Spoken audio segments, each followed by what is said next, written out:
This is round number 3 of the Rapid tournament that I played this weekend in Dubai, and I'm playing this kid. He's 1450 on paper, but he played the game, as you can see, close to 2300 level. I'm always a bit scared when I'm playing kids, because I'm thinking, okay, they're massively underrated. So I don't know exactly what to do. I played d4, and now he goes with d5. And I played the semi-Trompovsky again, trying to put him out of his preparations. Because I'm thinking, he's young, he's working the big openings, you know, the main lines, and he doesn't know this kind of openings. And also it's a little bit more quiet, you know, a little bit more strategic. As you can see, we're still in theory. Icon in brown is that it's a book move. Now he goes bishop e7, I go knight f3. He plays very fast castle, I castle as well. The arrow in yellow is the move I played, and the one in green is an alternative or a better move. For instance, he attacks my bishop, I go on h4, which is still okay, and now he tries to fix the problem of this bishop, and I go knight d2. He goes bishop b7, trying to find a good diagonal for this one. And now I take the center with, I go in the center with my knight, which Green Star will love to see it because it means best move on chess.com. What happened in this game is a little bit like what happened in the NBA when the Lakers almost beat the Nuggets, even though LeBron and Luka actually were on the sidelines. He goes knight e4, I take the bishop. Nothing too crazy until now, and now I decide to play f3. Apparently the best move was to push to f4, the pawn, and try to, you know, attack very quickly. Now he's thinking what to do with this knight that is being attacked. Yeah, knight take d2 seems to be the way. If he goes on f6, doesn't make too much sense, also because I'm gonna go g4, h4, and g5. You know, this knight here is gonna be misplaced when I push g5, so doesn't make too much sense actually to go back with your knight, I think, here. So taking on d2 seems to be the only alternative. Now playing moves like this, f3, you always have to be careful.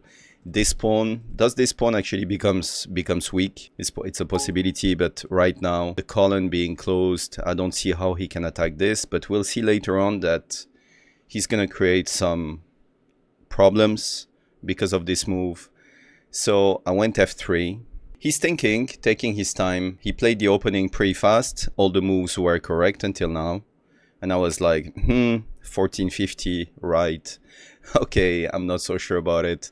What happens with kids is that they don't play tournaments too often. So that's the reason why they are underrated so much. I mean, this guy played a game that is literally like 1000 points. I mean, 900 points above his level. He goes c5. And here, he should have understood that the bishop is his problem because he doesn't have a good diagonal. And he could have played this move, bishop a6, trying to exchange my bishop. I go c3, he goes knight d7. Again, he should have exchanged the bishop against this one because this is his worst piece here on b7. Okay, so try to get rid of your bad pieces. Now I go f4, apparently the best move here, and I'm thinking, okay, how am I gonna play? I'm gonna play like this, right, on the king side, and I'm gonna try to attack. He has an issue. In his position is this bishop, and now he cannot come here anymore. The knight is not here, which means it's a little bit more difficult for him to play it. Doesn't mean much. He's gonna try to find an alternative, and for this he went knight f6. But here it was better to actually exchange the knights. You cannot really allow a knight to stay in the center of the board like this, and we will see that it creates problems. And now I go g4, and he comes on e4. Straight away I get rid of it because I'm not gonna allow actually a knight to stay on e4. He takes back, and now I play queen f2, which isn't a mistake. Apparently the computer likes this move, g5, straight away. But, you know, I didn't see exactly what happens after this. But it's true that it's opening the lines. Maybe I can have moves like this, rook g1, and having a clear attack, actually. So this was a possibility. So my move here, queen f2, preparing things to go like this is a bit slow, I would say. So I was a little bit in advance here compared to the video. In the video, I just played queen f2. And yeah, I could have played straight away. I was actually a little bit passive in this tournament just because I didn't play for like 20 years.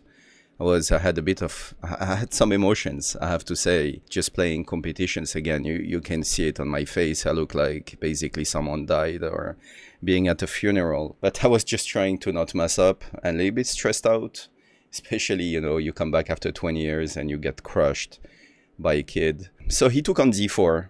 Obviously, I take back with this pawn. You tend to always take back with the pawn that goes towards the center like this. You try to bring your pawns towards the center so you don't take this way. You take this one and you bring it to the center.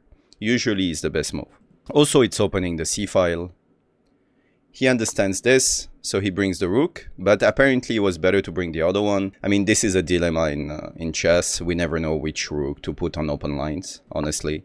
Even this one was a mistake. Apparently, I should have gone king h1 and understanding that I have an attack, maybe rook g1 and g5 straight away, rather than trying to exchange pieces. And this is what I'm telling you here. I'm playing a little bit, you know, I'm a bit rusty when it comes to competitions, but you know, it's gonna come back fast. I want to play more tournaments. I'm gonna see exactly the tournaments in Dubai every weekend, you know, when I'm not working. Trying to get some international master norms again would be nice. Let's see what level I can play.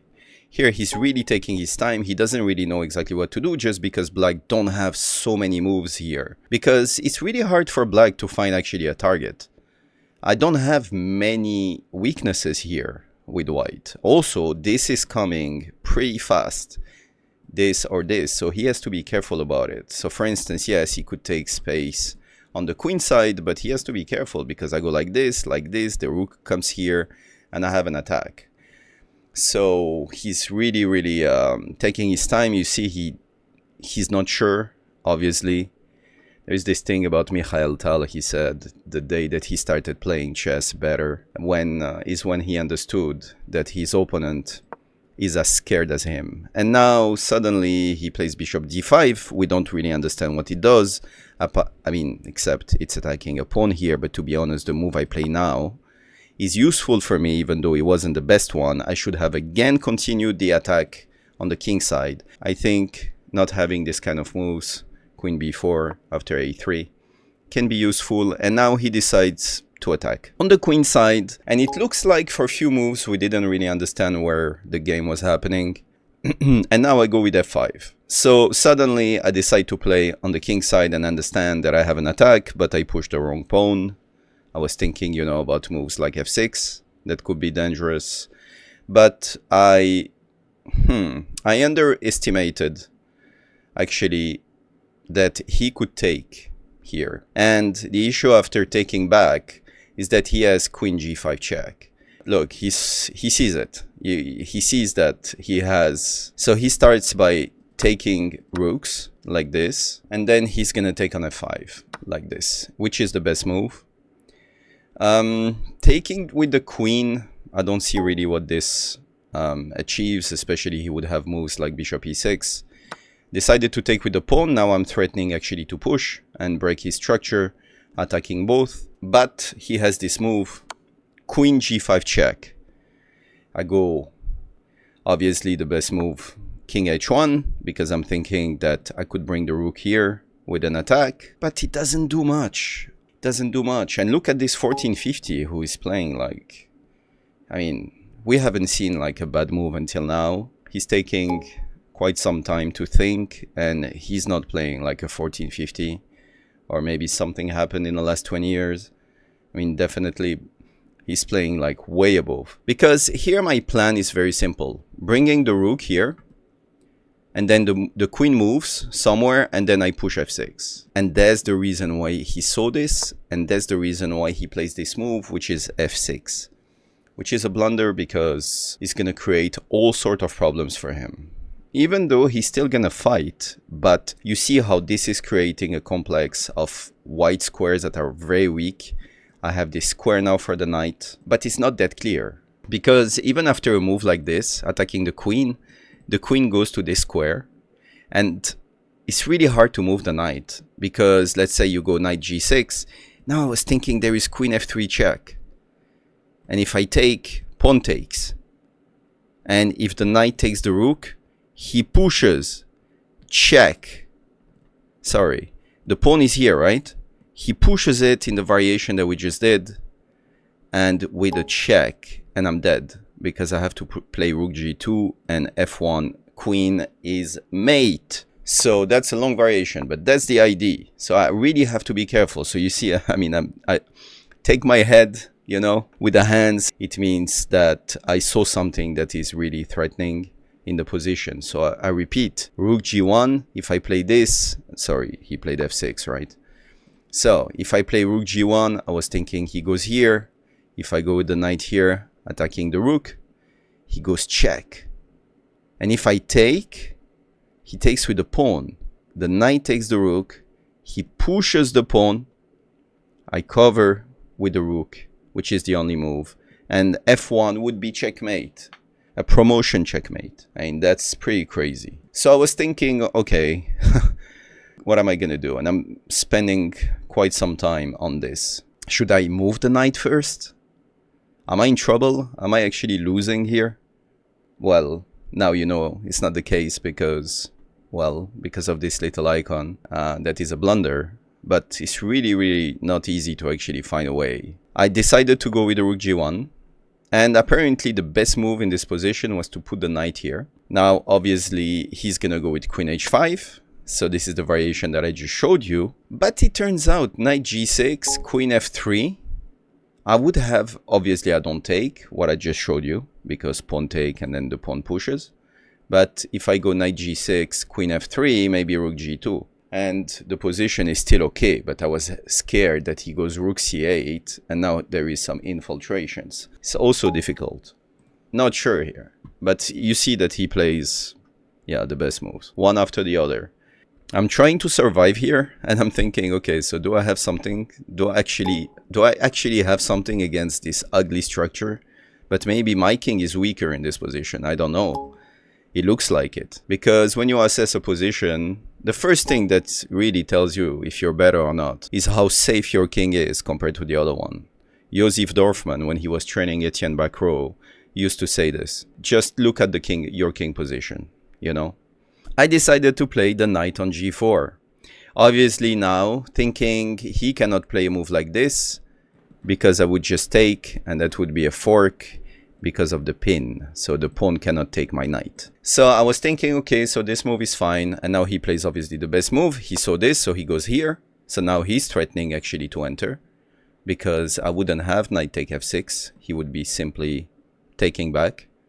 So king h7, best move. And now I need to find something. And I'm looking at this position and I'm thinking, do I have something? Because I think I'm worse. And actually the position here, black is better.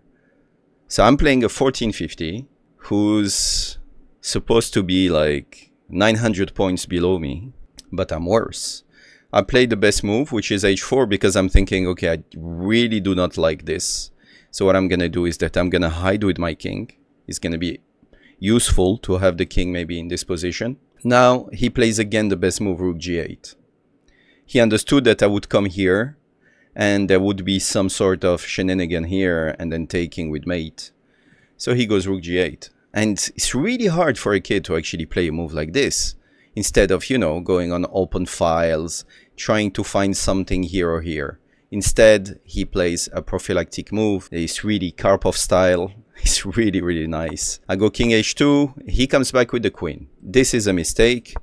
I go queen f4, trying to put pressure on h6. I try to see things there, some sort of sacrifices. I feel like I got back in the game a little bit, because I try to see some, I try to find some tactics and stuff. And especially, I mean, I don't see him like really progress much. He goes queen e7, so he just played two bad moves in a row. Now I go queen g3.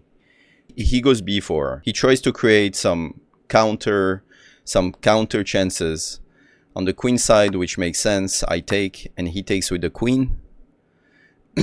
So now he's attacking b2. So obviously I defend it by playing rook g2. And again, he comes back. Best move, queen b7. This kind of moves is really hard to find. I mean, it's really not easy. So I try to, you know, maneuver with my pieces, trying to mess with his head a little bit, because there is no clear attack here. So I go knight f2. Here, I try to say, okay, I'm going to come back here, and then the queen is going to come, and then the knight is going to come on h5, this kind of things. But he's not scared, because obviously by playing knight f2, he can take this pawn. But kids are fearless.